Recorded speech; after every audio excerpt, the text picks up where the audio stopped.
Hello hi friends, అందరికీ నమస్కారం. అందరికీ ముందుగా నవరాత్రి శుభాకాంక్షలు. కలశం అనేది ఏ విధంగా పెట్టుకోవాలి, అలాగే అఖండ దీపం అనేది ఏ విధంగా పెట్టుకోవాలి, అలాగే సులభమైన మంత్రాలు, అలాగే మనం ప్రసాదాలు కూడా ఏం చేసుకోవాలి అనేది ఈ వీడియోలో తెలుసుకుందాం. వీడియోని అయితే ఎక్కడ స్కిప్ చేయకుండా చూడండి. అప్పుడే మీకు మంచిగా అర్థమవుతుంది. అలాగే చిన్న చిన్న మంత్రాలు కూడా చెప్పబోతున్నాను. 9 రోజుల పాటు వెలిగించే ఆ అఖండ దీపం అనేది పెట్టుకోవడం వల్ల చాలా మంచి అనేది జరుగుతుంది. కలశం అనేది పెట్టుకోవడం వల్ల మనకు ఐశ్వర్యం, ఆరోగ్యం కూడా కలుగుతుంది. ఇవన్నీ కూడా మనం భక్తి శ్రద్ధలతో చేస్తే ఆ అమ్మవారి అనుగ్రహం అయితే తప్పకుండా మనకు లభిస్తుంది. ఫ్రెండ్స్, దీపం అనేది వెలిగించుకునేటప్పుడు ఓం ఐం శ్రీం హీం చాముండాయ నమః అనే మంత్రం అయితే జపం చేసుకోండి. ఫ్రెండ్స్, నవరాత్రి పూజ అనేది ఏ విధంగా చేసుకోవాలో చూద్దాం. ముందుగా తెల్లవారుజామునే నిద్ర లేచి తర్వాత శుచిగా స్నానం చేసుకొని మంచి వస్త్రాలు అయితే ధరించాలి. అలాగే పూజ గదిని కూడా శుభ్రపరచుకొని, అలాగే మనం ఫోటోలను కూడా అమ్మవారి విగ్రహం లేదా ఫోటోనైనా సరే మంచిగా తుడిచేసుకొని విగ్రహాన్ని లేదా ఫోటోనైనా సరే అలంకరణ చేసుకోవాలి. విగ్రహం అయితే చాలా మంది వరకు అయితే లేకుంటుంది కదా, ఫోటో ఉన్న ఆ ఫోటోకైనా కూడా మనం మంచిగా అలంకరణ అనేది చేసేసుకోవాలి. గంధం కుంకుమలతో అలంకరణ చేసుకోవాలి. అలాగే పూలమాలలు కూడా వేసేసుకోవాలి. పూలతో కూడా అలంకరణ అనేది చేసుకోవాలి.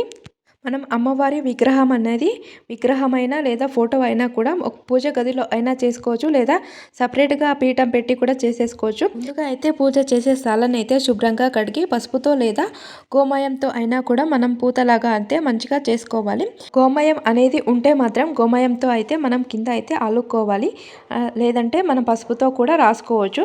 తర్వాత పీఠం అనేది పెట్టుకొని తర్వాత ఎర్రటి వస్త్రాన్ని అయితే పెట్టేసుకోవాలి. తర్వాత కాస్త బియ్యం వేసేసి అమ్మవారి ఫోటోని అయితే పెట్టుకోవాలి.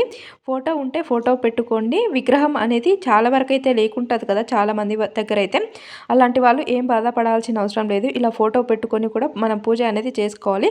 అమ్మవారిని భక్తి శ్రద్ధలతో పూజిస్తే చాలు, మనకు అమ్మవారి అనుగ్రహం అయితే దక్కుతుంది. ఫ్రెండ్స్, సపరేట్ ప్లేస్లో అయినా సరే లేదా పూజా మందిరంలో అయినా కూడా చేసుకోవచ్చు.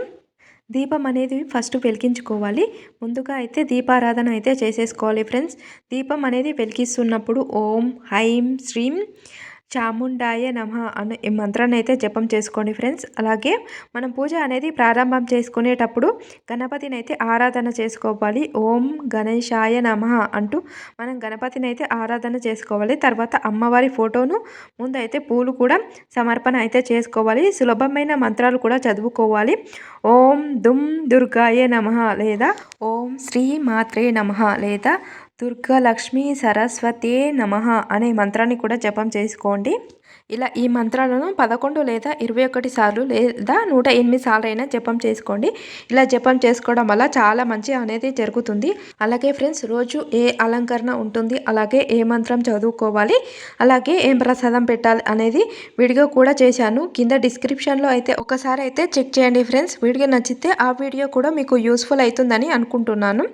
అలాగే మంత్రం అనేది కూడా జపం చేసుకున్న తర్వాత మనం అఖండ దీపం అనేది వెలిగించుకోవడం వల్ల మనకు చాలా మంచి అనేది జరుగుతుంది. 9 రోజుల పాటు ఆ దీపం అనేది కూడా అసలు ఆరిపోకుండా మనం జాగ్రత్తగా ఉండాలి. నూనె అనేది మధ్య మధ్యలో పోస్తూ మనం దీపాన్ని అయితే మంచిగా ఆరిపోకుండా అయితే చూసుకోవాలి. ఫ్రెండ్స్, అలాగే కలశం అనేది స్థాపన ఏ విధంగా చేసుకోవాలి అంటే, మనకు పంచలోహాలతో చేసుకున్న కలశమైనా లేదా రాగి కలశమైనా లేదా స్టీల్ కలశమైనా సరే ఒకటైతే పాత్రనైతే తీసుకోండి. చెంబులాగా ఉన్న ఈ కలశంలాగా ఉండే పాత్రనైతే తీసుకోండి. ఫ్రెండ్స్, దాంట్లో అయితే మంచి నీరు అయితే పోయండి. అలాగే దాంట్లో అయితే పసుపు, కుంకుమ, గంధం, అలాగే గంగాజలం కూడా వేయండి. అక్షింతలు కూడా వేసి పైన తోరణం అనేది మామిడాకులు అయితే పెట్టి పైన కొబ్బరి కూడా పెట్టుకోవాలి. పైన ఎర్రటి బ్లౌజ్ పీస్ను కూడా పెట్టుకోవాలి.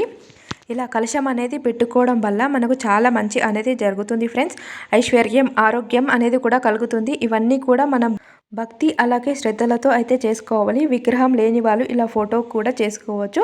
అమ్మవారి అనుగ్రహం అయితే మనకు తప్పకుండా లభిస్తుంది. ఫ్రెండ్స్, ఇలా కలశం అనేది స్థాపన చేసుకోవడం వల్ల మనకు అమ్మవారి యొక్క ప్రతిరూపంగా భావిస్తారు ఈ కలశ స్థాపన అనేది. ఇలా కలశ స్థాపన కూడా చేసుకున్న తర్వాత అమ్మవారి విగ్రహం కూడా పెట్టుకున్నాం, దీపారాధన చేసుకున్నాం.